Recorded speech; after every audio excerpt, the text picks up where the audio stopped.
Hello everyone! Welcome back to DevNoobs, the place where we explore the exciting world of web development. I'm Jacob, and today I'm thrilled to guide you through the process of creating something really cool, an animated digital clock using HTML, CSS and JavaScript.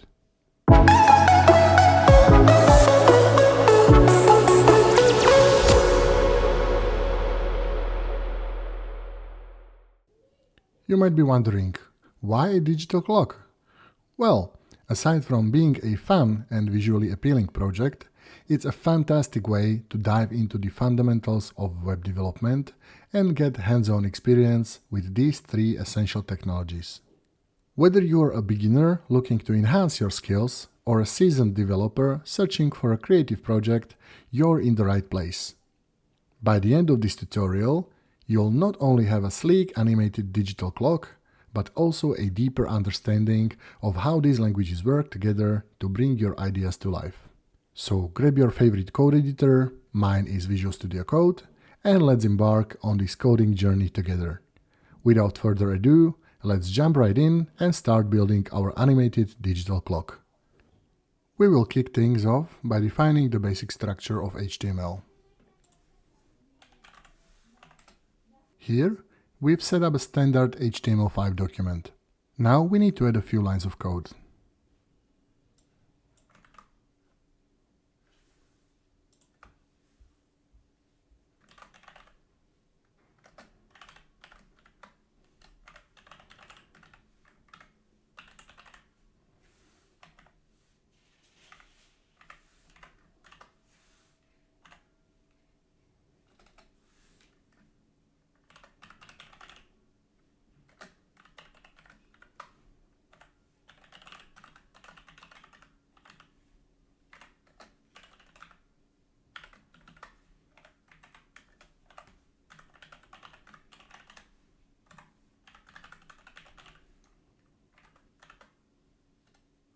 Here, we've set up a standard HTML5 document.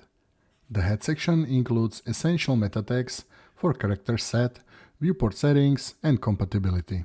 We have also linked an external style sheet named styles.css to handle the visual aspects of our digital clock. Moving to the body, you'll find a simple div element with the ID digital clock. This is where our clock will be dynamically generated and displayed. Finally, towards the end of the document, just before the closing HTML tag, we've included a reference to an external JavaScript file named digitalclock.js. This file will contain the logic to make our digital clock tick. Now that our HTML structure is in place, let's move on to styling and animating our digital clock using CSS.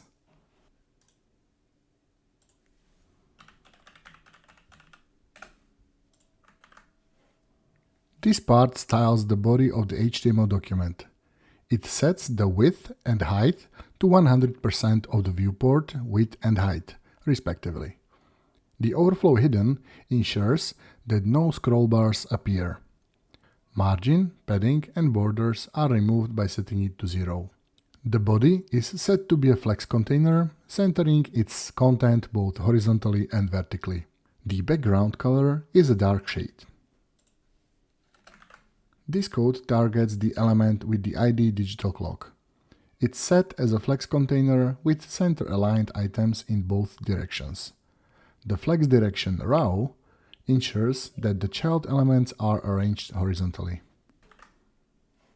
Here, a class digit is defined for the individual digits of the clock.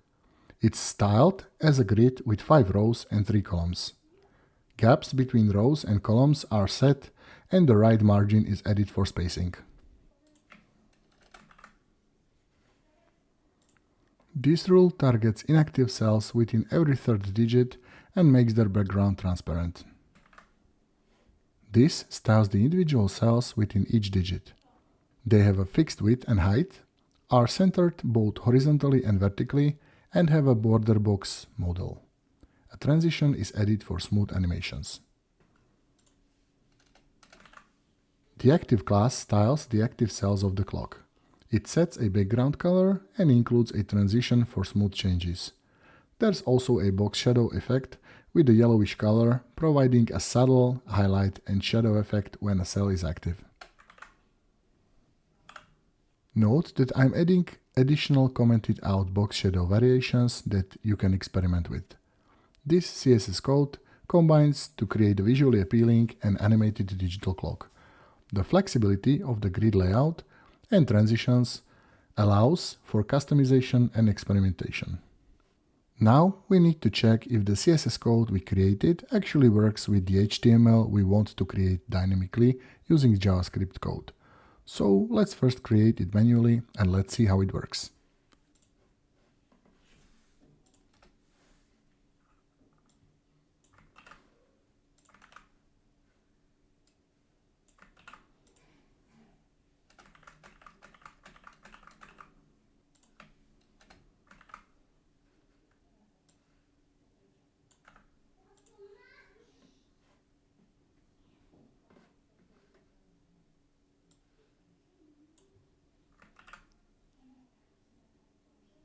We need 6 digits in total and 2 separators.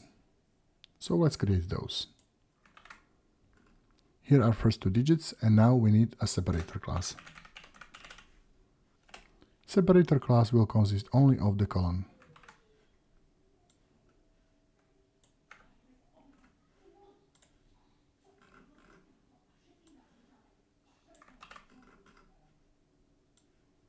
Now we need another 2 digits and another separator.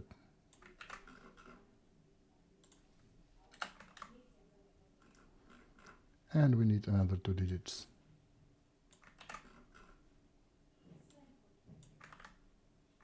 Let's save it and see how it looks. And as we can see, it looks good. Exactly what we need. Now let's check the digital clock using Developer Console.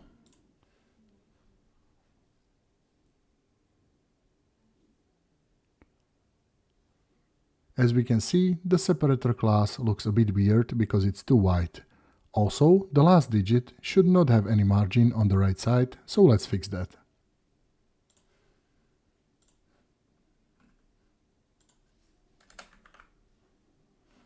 These rules adjust the margins for specific instances of the digit class.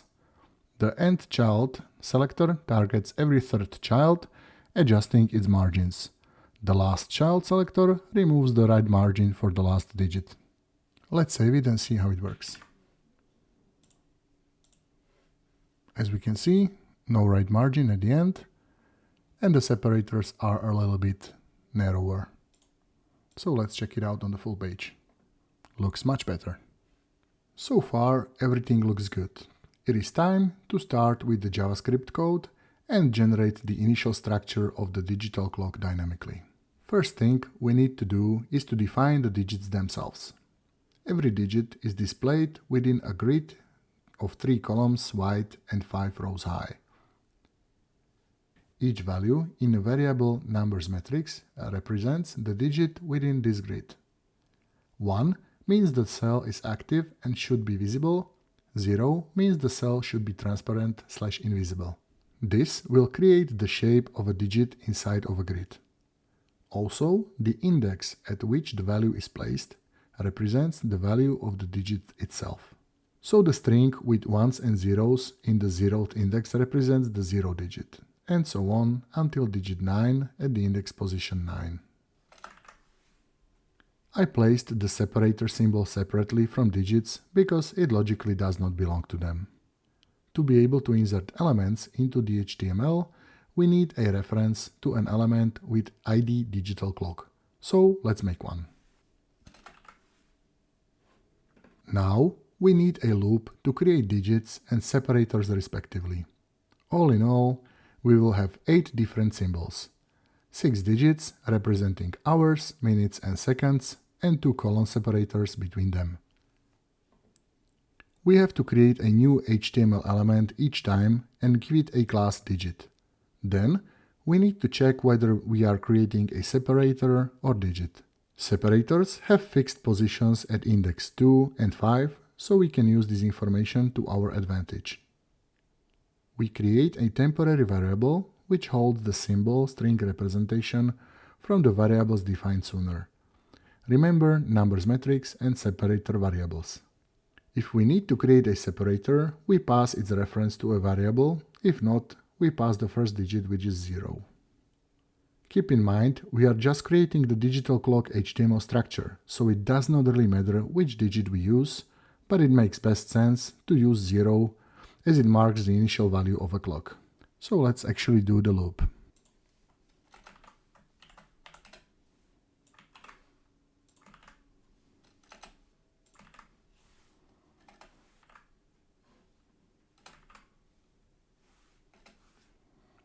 The next thing we need to do is to loop over each individual character, ones and zeros, in the temporary variable that holds the symbol we want to create. We create a div element with class cell, and if the current value we iterate over equals 1, we additionally give it class active.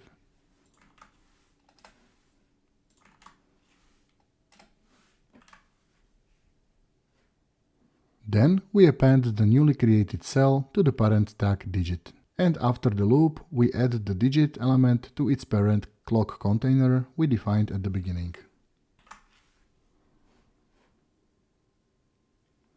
This should be enough to create an initial HTML structure with zeros and separators, just like we did manually. So let's check out our work now. But of course, we first need to delete the manual HTML we created before. So let's do that as well.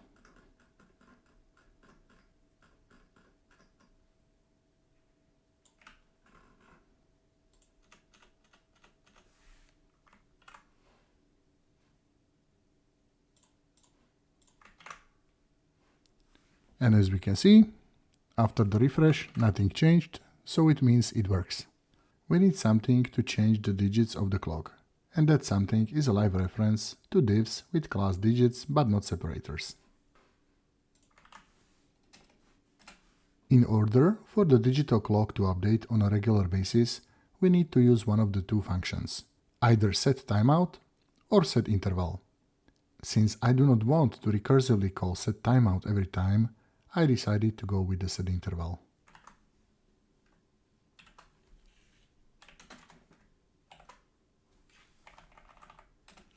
And I'm going to set the interval of the refresh to 50 milliseconds. We also need some variables to keep track of the current time fractions, namely hours, minutes and seconds, so let's create them.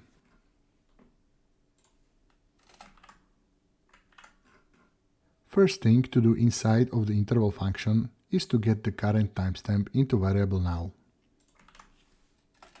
Then we take out fractions of time we are interested in, specifically hours, minutes and seconds, and check if the values need to be updated.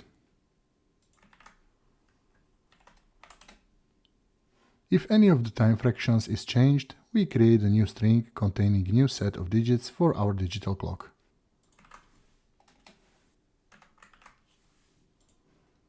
Then we parse through these new values one digit at a time, and we update the respective digit of the digital clock.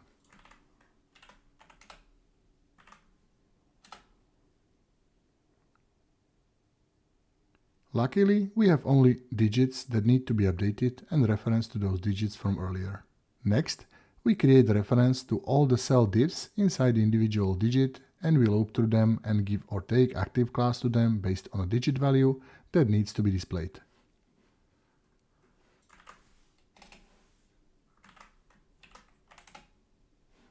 And let's create a simple condition. If the value is 1, we set active, otherwise we don't set active. And that is it. Let's refresh the page and see if it works. And as you can see, the digital clock is alive. We can now play a little bit with the styles.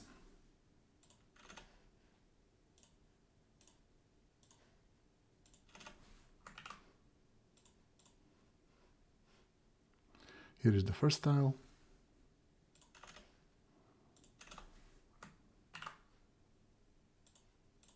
Here is the second one. So far, very similar.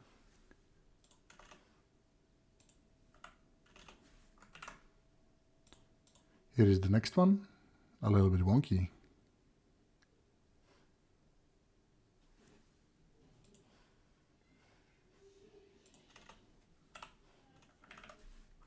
And here is the next one. And the last one.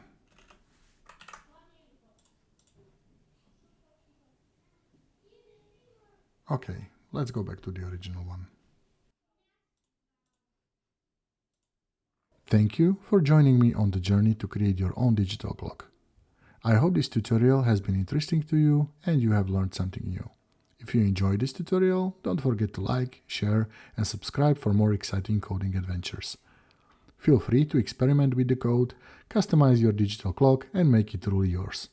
Stay tuned for more engaging tutorials and happy coding.